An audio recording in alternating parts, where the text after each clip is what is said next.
Everyone seemed very happy to hear what I had to say. My denomination demonstrated this love to me that is described in 1 Corinthians 13. They were patient, they were kind, and they had my back. Love is there to support and to love, no matter how bad the sermon went. So Jesus' ministry was one like the world had never seen, teaching us to love our enemies and to turn the other cheek. And it is because of these teachings and lessons of Jesus that I find love to be the most important lesson that we can learn. Love, not material, earthly stuff, but to love one another as brothers and sisters, whether or not they're brothers and sisters in Christ. In Matthew 25, verse 40, Jesus discusses Judgment Day and how those who provided food, water, clothing, and visited in the prison are the ones who were a part of Jesus' family. As the verse says, "Just as you did it to one of the least of these who are members of my family, you did it to me."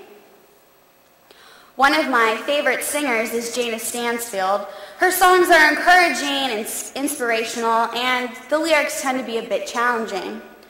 One of her songs in particular is called "Love Only Knows," which describes the power of God's love shown to us through Jesus. As the lyrics go, love knows no color, love knows no race. Love knows no country, love knows no faith. Love plays no favorites, love doesn't care who or why or what or where. Love knows no titles, love knows no names. Love knows no history, no pride or shame. Love keeps no secrets, and love builds no walls. And I believe that there's love in us all.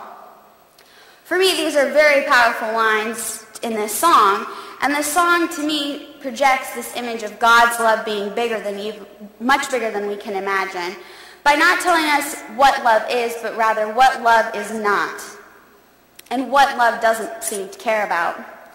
And I believe this is true of God and our relationship with Him through Jesus Christ. Are these not good qualities that we would want to attribute to our picture of this great parent, this loving parent to us? Do we not want God's love to be like this song? Love knows no color, no race, country, faith. Love doesn't play favorites. Love doesn't care what titles we hold, what our names are, and love builds no walls. Pretty powerful statements. But the most important of these, love is in us all. Whether or not we see it, agree to it or not, we are all children of God.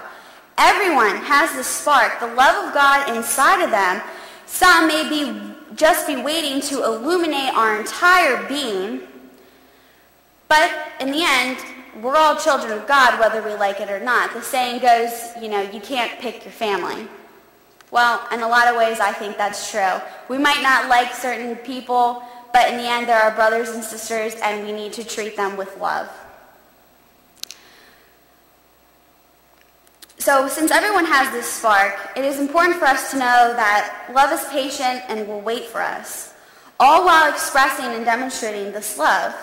Just as a parent waits for their child to come home, or a church congregation patiently waits for a young college student to deliver a sermon. Love remains.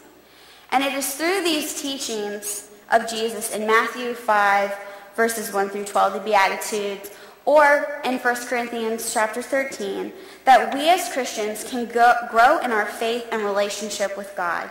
And it is with these teachings that I leave you with the last verse of 1 Corinthians. And now these three remain: faith, hope, and love. But the greatest of these is love.